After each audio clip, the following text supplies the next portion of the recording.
Deus, segundo o Senhor Jesus, o que o Senhor propôs no coração da tua filha, Pai. Usa ela poderosamente, Papai querido, Papai amado. Oh, Deus, consiga, Senhor Jesus, que ela fale tudo aquilo que o Senhor propôs no coração da tua filha, Pai. Tira todo o medo, a insegurança, Pai, e o poder e a autoridade venha do alto, Senhor. Que ela venha diminuir, Senhor, de ti para que tu cresça, Pai. Espírito da verdade, Pai. Oh, Deus, para que abra a mente, o coração da tua igreja, Pai. No nome de Jesus, Pai. Nós queremos te ouvir, Pai. Oh, Deus, fale conosco, Senhor. Que não seja aquilo que nós queremos, Pai, mas sim a tua palavra. A palavra que traz luz ao caminho. A palavra que revela, que traz iluminação, Senhor, para nossos caminhos, Pai. Em nome de Jesus, Pai, repreenda todo mal, Pai. Em nome de Jesus, há poder para transformar e curar, Pai. Oh, Deus, o investimento é teu, Pai. A capacidade quem dá é tu, Senhor. Em nome de Jesus, Pai. Todos os louvores que foram entoados aqui, Pai, o Senhor falou, Senhor. Oh, Deus, que não haja nenhum impedimento, Pai. Em nome de Jesus, Pai. Eu agradeço pela vida da irmã Daniele e usa ela, Pai, conforme a tua boa vontade, em nome do Senhor Jesus. Amém. Eu agradeço a oportunidade. Amém. Salve a igreja, o pastor Michel, com a paz do Senhor Jesus. Primeiramente quero agradecer essa oportunidade a Deus, agradecer ao presbítero Moisés e a sua esposa, que é a liderança dos jovens dessa igreja, pela confiança, né? Eu estou um pouquinho nervosa, confesso, porque é a primeira vez que eu vou estar entoando a palavra de Deus, mas que Deus possa falar com cada um aqui nesta igreja. Abre sua Bíblia em Jó, capítulo 6.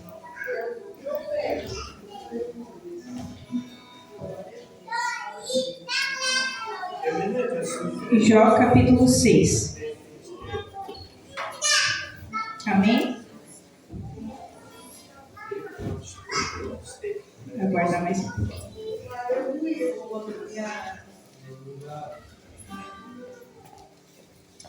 Amém. Então Jó respondeu dizendo: se a minha mágoa retamente se passasse e a minha miséria juntamente se pusesse numa balança, porque na verdade mais pesada seria do que a areia dos mares. Por isso é que as minhas palavras têm sido engolidas. Agora no capítulo 7, no versículo 11. Por isso não reprimirei a minha boca, falarei na angústia do meu espírito, queixar-me-ei na amargura da minha alma. Sou eu porventura o mar ou a baleia, para que me ponhas em uma guarda? Dizendo eu, consolar-me-á a minha cama, meu leito aliviará a minha ânsia. Então me espantas com sonhos, e com visões me assombras. Assim, a minha alma escolheria antes a estrangulação e antes a morte do que a vida. Amém. Bom, eu acho que aqui todos conhecem a palavra de Jó, o quanto Jó sofreu, mas eu vou estar falando um pouquinho sobre a história de Jó e sobre o que ele passou. Bom, a palavra de Jó começa dizendo: havia um homem na terra de Uz, cujo nome era Jó, e era este homem íntegro, reto e temente a Deus, e desviava-se do mal. A gente não escuta Deus falando de primeira que Jó era um homem rico e que Jó tinha tudo. Ele diz que Jó era um homem íntegro, um homem de caráter. E Jó, ele realmente tinha tudo. E o inimigo vai até Deus e diz para Deus que Jó somente adorava a Deus, somente servia a Deus, porque ele tinha tudo. Quem que não tem tudo e adora a Deus? É fácil servir a Deus quando a gente tem tudo. Então, Deus permitiu que Satanás tocasse nas coisas de Jó. E Satanás fez isso. Ele foi lá, tirou tudo que Jó tinha. Tirou os animais, tirou os empregados, tirou os filhos de Jó. Jó tinha 10 filhos e os 10 morreram. Em um dia, Jó perdeu tudo. Então, é onde a gente entra na palavra do capítulo 6. Jó estava tão angustiado, tão amargurado, que a tristeza dele não cabia no peito dele. Bom, quando Jó perdeu tudo, ele rasgou suas vestes, raspou sua cabeça e se prostrou ao chão. E ele adorou a Deus. Mesmo perdendo tudo, ele adorou a Deus. E Satanás, vendo que mesmo ele perdendo tudo, ele ainda adorava a Deus, ele voltou ao Senhor e disse: mas ele só o adora porque ele ainda tem saúde. Então Deus permitiu que Satanás também tocasse na saúde de Jó, mas que não tirasse a vida de Jó. E lá foi Satanás, tirou a saúde de Jó. Jó ficou cheio de feridas sobre o seu corpo. E as feridas coçavam tanto que a Bíblia fala que ele pegava pedaços de telha para coçar as suas feridas. Jó estava amargurado. E os amigos de Jó, sabendo que ele estava nesse estado, eles foram visitar Jó. E quando eles encontraram Jó, eles se assustaram com a maneira que Jó estava. Um homem rico, tão invejado por todos, daquele estado todo quebrado, cheio de feridas, prostrado ao chão. E eles decidiram ficar do lado de Jó. Por 7 dias, os amigos de Jó ficaram do lado dele. Até mesmo a mulher de Jó chegou a ele, vendo ele naquele estado, disse: amaldiçoa o teu Deus e morre. E mesmo assim, Jó continuou ali prostrado e adorando ao Senhor. Os seus amigos ficaram 7 dias em silêncio ao lado de Jó. E ele pensou que realmente eram os seus amigos. Mas até que um dia o silêncio acabou. E eles começaram a falar para Jó: Jó, mas será que tu não fez algo de errado para Deus te lançar essa maldição? Tirar tudo que tu tens? Eu acho que Deus jamais faria isso com alguém que é inocente. E Jó não rebateu, Jó não questionou eles, não tentou brigar com eles. Ele somente ficou mais magoado do que ele já estava. Porque ao invés dos amigos dele consolarem ele, abraçarem ele, ficarem do lado dele, não, eles começaram a julgar Jó. Então Jó fez o que nós temos que fazer hoje em dia. Ele foi de encontro a Deus e começou a questionar a Deus o porquê de tanto sofrimento. Ele chega a falar aqui: porque na verdade mais pesada seria do que a areia dos mares, por isso as minhas palavras têm sido engolidas. A mágoa dele era tão grande que era mais pesada que a areia do mar. Não podia se pesar numa balança a mágoa dele, de tão grande que ele estava magoado. E a gente pode compreender a mágoa de Jó, porque ele perdeu tudo que ele tinha. Mas mesmo assim, mesmo o inimigo tirando tudo dele, ele continuou fiel a Deus. Aleluia! Jesus, louvado seja o teu santo nome. Glória a Deus, poderoso, santo. Então Jó foi até Deus e começou a questionar Deus. Mas Deus, ao invés de se explicar ou falar o motivo, Jó, eu fiz isso por tal motivo, ele não explicou. Jó nem tem ideia do que Satanás foi perguntar para Deus.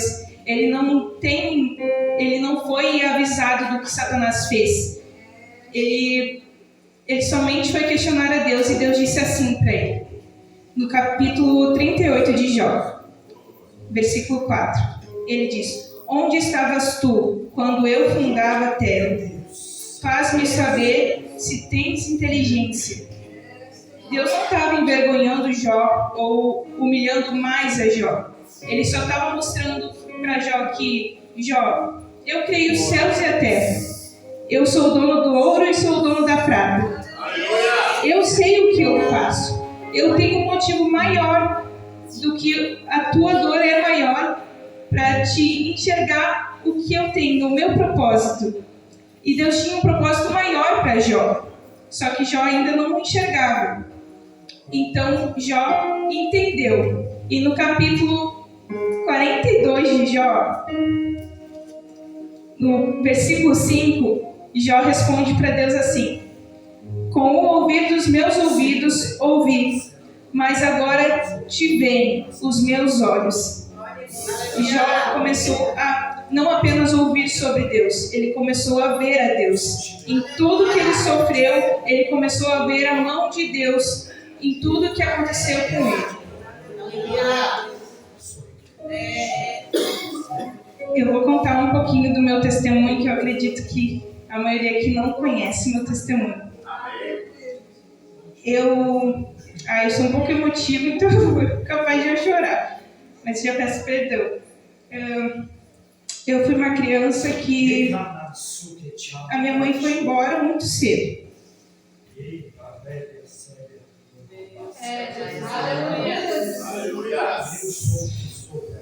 E eu morei com várias pessoas da minha família. E teve uma época que eu morei 3 anos com o meu pai. E o meu pai, ele conheceu uma mulher, que é a minha madrasta até hoje. E nesses 3 anos eu sofri muito. Desculpa, irmão. E eu ouvia todos os dias que eu era burra, que eu ia ser igual a minha mãe, que eu não ia ser ninguém. Igual os amigos de Jó fizeram com ele. Começaram a julgar ele ao invés de ajudar a ele. Mas o que eu tenho para dizer é que, mesmo com essas palavras lançadas sobre a minha vida, eu nunca deixei essas palavras definirem quem eu sou.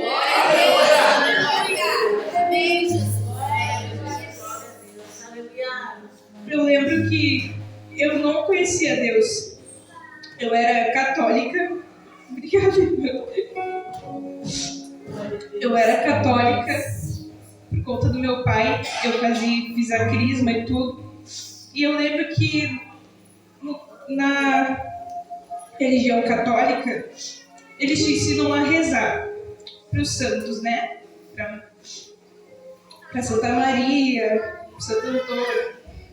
E eu não sabia que eu podia conversar com Deus assim como eu estou conversando com os irmãos agora. E eu lembro que toda vez que eu sofria na casa do meu pai, eu lembro que toda vez que eu deitava, eu pedia para Deus. Primeiro eu rezava. Eu rezava o Pai Nosso e dizia: por favor, Deus, me tira daqui. Eu tinha apenas 8 anos e eu fiquei até os meus 10 anos com meu pai. E eu lembro que eu pedia: por favor, Deus, me tira daqui. Eu não aguento mais, eu quero ir lá para minha avó, lá onde eu posso ser quem eu sou de verdade. Aleluia! Então, demorou um tempinho para Deus me tirar de lá, mas eu sei que hoje eu sei que essa demora foi necessária. Glória a Deus! E eu lembro que no último dia que eu fiquei na casa do meu pai, eu levantei para ir para a escola e a minha madrasta me disse para mim baixinho, porque a minha irmã era bebezinha. E ela disse pra mim assim: quando tu chegar em casa, eu vou te arrebentar. E é uma palavra dura para se falar para uma criança. E eu lembro que eu fui na escola pensando o que eu tinha feito de tão errado assim, para ela querer me arrebentar. Eu lembro que eu fui pra escola, eu nem prestei atenção na escola. Mas de tarde eu decidi que eu ia pra minha Dinda. Eu não tinha muito contato com a minha Dinda, mas eu sabia onde ela morava. E eu fui até ela e eu pedi socorro para ela. E ela disse que não podia me ajudar. porque isso era uma coisa muito séria. E eu lembro que eu fui para casa e realmente aconteceu. Eu apanhei muito, muito mesmo. E eu lembro que meu pai chegou em casa, quando ele viu a cena, tinha todos os meus cadernos no chão. Foi porque eu apanhei porque eu não fazia as coisas na escola. Eu ia para escola, como eu tinha muita regra em casa, na casa do meu pai, eu tinha que pedir permissão até para mim brincar. Eu ia para a escola para brincar, porque em casa eu não podia brincar, então eu ia para a escola para brincar. Então eu lembro que eu apanhei tudo e quando vê alguém bate na porta e meu pai abre e infelizmente eu estava chorando muito, muito, como eu estou agora, só que pior, e eu fiquei atrás da porta e ela pegou e disse assim: eu sou fulana do conselho tutelar, eu estou aqui marcando um horário para o senhor ir lá, para o senhor comparecer lá. Meu Deus, quando ela fechou aquela porta, irmãos, aí eu sofri. Mas enfim, foi o último dia que eu sofri lá. E eu lembro que o meu pai ligou para minha avó e ele disse assim: por favor, vem pegar a Daniela porque eu não aguento mais. E a minha avó foi me buscar. Já fazem 9 anos que eu moro com essa Sapucaia, graças a Deus. E eu lembro que a minha avó foi me buscar e quando ela retornou lá na casa do meu pai para pegar as minhas coisas, o meu pai disse assim: a Daniela vai ser igual à mãe dela. Eu não te duvido que com 13 anos ela não esteja com 3 filhos nas costas e sem saber quem é o pai. E se acontecer alguma coisa disso, não conta comigo. E realmente hoje em dia eu levo essa palavra que me machucou tanto, que eu levo comigo até hoje. E eu não conto com meu pai pra nada. Ele é um ótimo pai, irmãos. Eu não vou deixar ele como vilão da minha história, porque eu não quero que os irmãos enxerguem ele desse jeito. Amém. Mas eu lembro que essas palavras me machucaram tanto. E por tantos e tantos anos, isso tem machucado meu coração. Mas eu lembro que uma vez eu fechei a porta do meu quarto e comecei a chorar porque eu via todo mundo com o seu pai. E eu pensava: nossa, eu queria ter o meu pai presente comigo. E tocou aquele louvor aleatório no meu telefone do Tom Carter, que ele diz: eu sou o pai presente. E naquele momento eu entendi que eu nunca estive sozinha. Glória a Deus. Eu fiz como Jó. Eu sofri por palavras que lançaram sobre a minha vida, mas eu fui até Jesus. E Ele me ajudou e Ele me tirou. Então a palavra que eu quero dizer hoje é: talvez você também hoje esteja carregando uma mágoa. Talvez alguém te disse que você não presta, que você nunca vai conseguir, que você não tem valor. Eu quero te dizer uma coisa: não guarde essa dor dentro de você. Faça como Jó, leve para a dor para Deus, pois as pessoas podem até te ferir, mas só Deus pode te curar. Aleluia!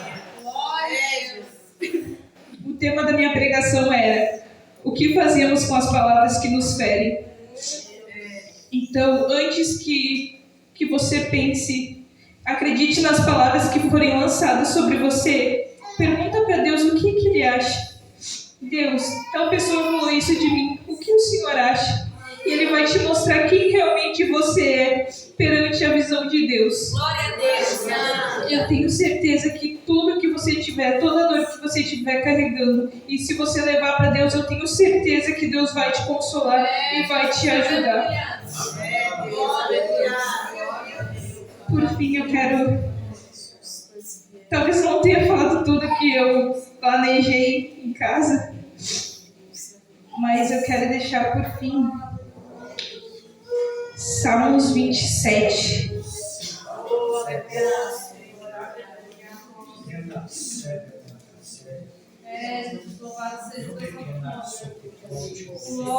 Salmos 27, versículo 10. Quando meu pai e minha mãe me desampararem, o Senhor me recolherá. Então, não importa o que falaram sobre ti. Não aceite. Veja o que o Senhor pensa de ti. E toda vez que você precisar, eu sei que o Senhor vai te atender. Porque Ele é bom, Ele é perfeito e Ele é maravilhoso. E essas são as palavras. Me desculpa se não era o que você esperava ouvir essa noite, mas foi isso que Deus colocou no meu coração. Eu sou um pouquinho emotiva, então eu não contei todas as coisas que eu queria contar por conta do meu choro. Desculpa. Muito obrigada pela oportunidade.